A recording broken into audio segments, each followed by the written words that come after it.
আজ দ্বিতীয় স্বাধীনতার মাধ্যমে বাংলাদেশ মুক্ত হয়েছে। এই সময়ে মানুষের অধিকার অপহরণ হয়েছে। গণতন্ত্র ছিল না, সুশাসন ছিল না, মানবাধিকার ছিল না, মানুষের মৌলিক অধিকার ছিল না, স্বাধীনতা ছিল না। ইসলামিক কেন্দ্রীয় সেক্রেটারি জেনারেল সাবেক এমপি ফরিদপুর অঞ্চল প্রধান জনাব হামিদুর রহমান আজাদ, জনাব হামিদুর রহমান আজাদ।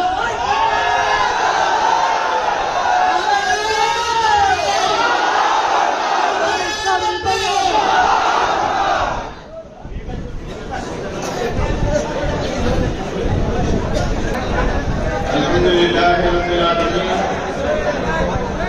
সালাতু ওয়াসসালামু আলা রাসূলিল কারীম ওয়া আলা আলিহি ওয়া সাহবিহি আজমাইন। বাংলাদেশ জামায়াত ইসলামী রাজবাড়ী পৌরসভা ও সদর উপজেলার উদ্যোগে আয়োজিত আজকের এই বিশাল কর্মী সম্মেলনের সংগ্রামী সভাপতি, সম্মানিত অতিথিবৃন্দ, সংগ্রামী রাজবাড়ীর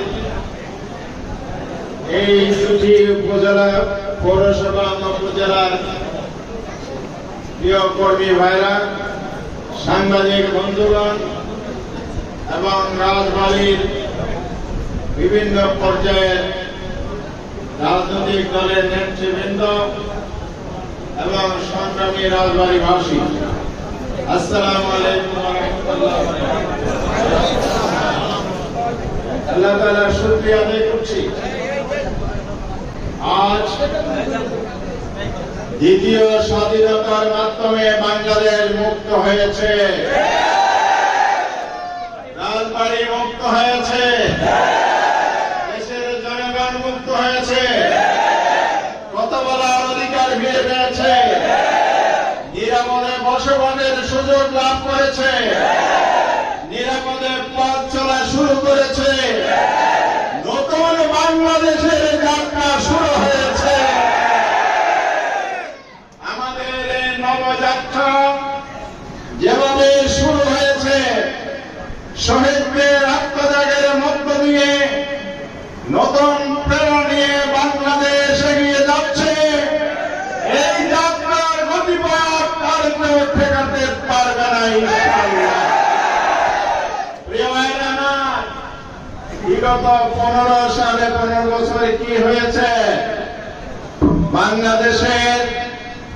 এই সাড়ে 15 বছর জগদ্দল পাথরের মতো আওয়ামী দুঃশাসন কায়েম ছিল।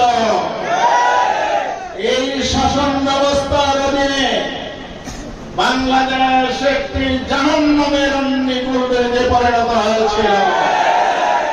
মানুষ জুলুম, নির্যাতন, অত্যাচারের শিকার হয়ে অধিকার হারায় জাতিতে পরিণত হয়েছিল। এই সময়ে মানুষের অধিকার অপহরণ হয়েছে। গণতন্ত্র ছিল না, সুশাসন ছিল না, মানবাধিকার ছিল না, মানুষের মৌলিক অধিকার ছিল না, স্বাধীনতা ছিল না। এই সময়ে আওয়ামী লীগ বাংলাদেশের মানুষকে দেশের নাগরিকের মর্যাদা দিতে পারে নাই, বাংলাদেশের মানুষকে মনুষ্যত্বের মর্যাদা দিতে পারে নাই। দলীয় নেতা কর্মী ছাড়া কারো কোনো অধিকার ছিল না। এদেশের মানুষ নিয়মতান্ত্রিক পদ্ধতিতে নির্বাচনের মাধ্যমে গণতান্ত্রিক প্রক্রিয়ায় তাদের পছন্দের নেতৃত্ব সরকার গঠন করে থাকে। আওয়ামী লীগ তাদের সে অধিকার হরণ করেছিল, ভোটাধিকার হরণ করেছিল। 3 বছর, 15.5 বছরে 3টি নির্বাচন তো নয়, নির্বাচনের নামে প্রহসন হয়েছে। 2015-14 সালে নির্বাচনের জন্য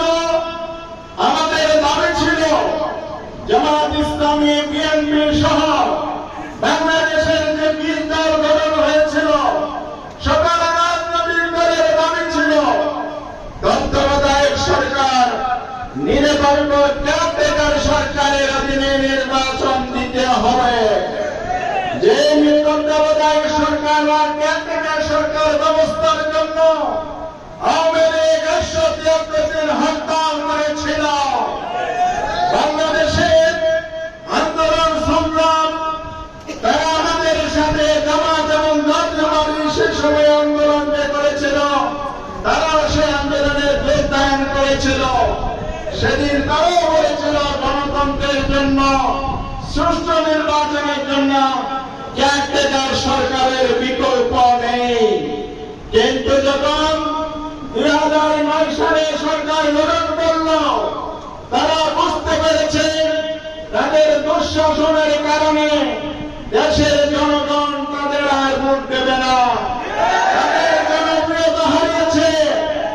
আর ক্ষমতায় টিকে থাকার জন্য 13 সালে পার্লামেন্টে বিল এনেছিল, কেয়ারটেকার সরকার ব্যবস্থা সেদিন বাতিল করা হয়েছিল। আমি সেদিন পার্লামেন্টে ছিলাম, আমরা সেদিন বিরোধী দল তাদের এই বিল প্রত্যাখ্যান করে সংসদ থেকে বয়কট করেছিলাম, কিন্তু আমরা অধিকার ফিরে পাই নাই। শেষ পর্যন্ত আমরা বাধ্য হয়েছি, আমরা নির্বাচন থেকে দূরে সরে গিয়েছি। জনগণকে আহ্বান জানিয়েছিলাম, জনগণ সেদিন আমাদের আহ্বানে সাড়া দিয়েছিল। পর্যন্ত বর্জন করে প্রহসনের নির্বাচন প্রত্যাখ্যান করেছিল। আর মায়ের আমার ভোট দিতে গিয়েছিল কারা মনে আছে?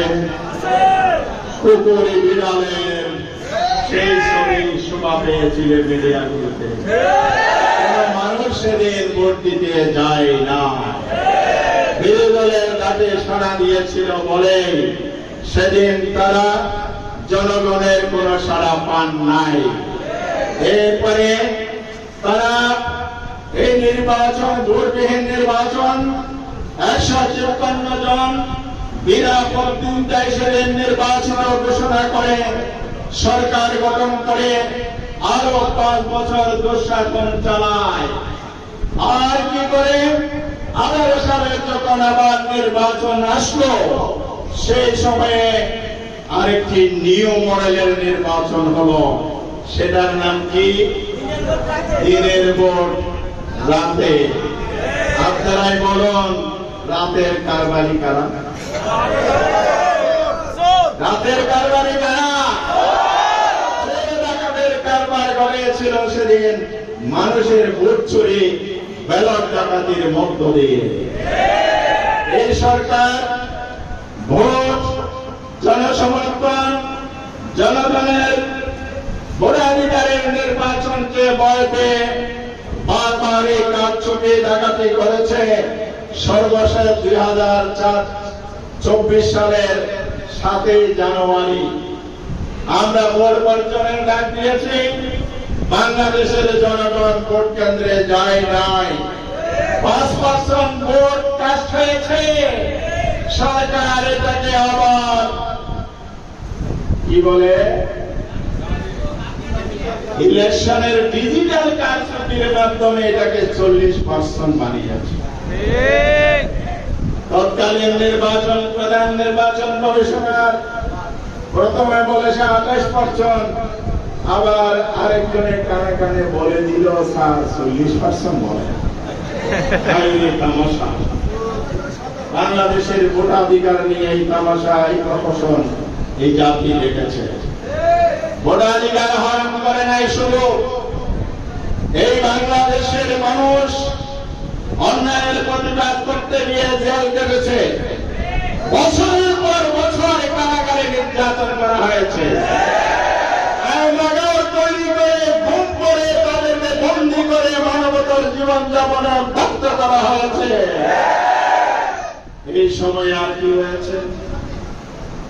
আমাদের নিরপরাধ নেতৃবৃন্দকে ফাঁসির কাষ্ঠে ঝোলানো হয়েছে। মিথ্যা বানোয়াট মামলা এবং মিথ্যা সাক্ষী জোগাড় করে ফরমাইশি রায়ের মাধ্যমে এই নিষ্পাপ মানুষগুলোকে ফাঁসিতে ঝুলানো হয়েছিল। মাওলানা মতিউর রহমান নিজামী, আলী হাসান মোহাম্মদ মুজাহিদ, আব্দুল কাদের মোল্লা, কামরুজ্জামান, মীর কাসেম আলী, যে আমাদের শীর্ষস্থানীয় নেতা ছিলেন, তারা প্রত্যেকেই যার যার জায়গায় সততা, নিষ্ঠা, দক্ষতা, যোগ্যতার সাথে রাষ্ট্রীয় দায়িত্ব পালন করেছেন, সমাজের বিভিন্ন ক্ষেত্রে অবদান রেখেছিলেন। এই মানুষগুলোর অপরাধ কি ছিল? অপরাধ একটি, সেটা হলো তারা মানুষকে ইসলামের পথে ডাকে, তারা অন্যায়ের বিরুদ্ধে প্রতিরোধ করে, দুর্নীতির ব্যাপারে আপোষ নেন। 2 মন্ত্রী 3টি মন্ত্রণালয় চালিয়েছেন, 1 টাকারও দুর্নীতির প্রমাণ করতে পারেন না। সেই সময়ে 111-এর পরে যে সরকার এসেছিল, তার স্বরাষ্ট্র উপদেষ্টা ছিলেন জেনারেল আব্দুল মতিন। যখন তার কাছে সাংবাদিকরা প্রশ্ন করেছিলেন, সব দলের নেতাদেরকে আপনারা গ্রেফতার করছেন, জামাতের নেতাদেরকে কেন গ্রেফতার করছেন না?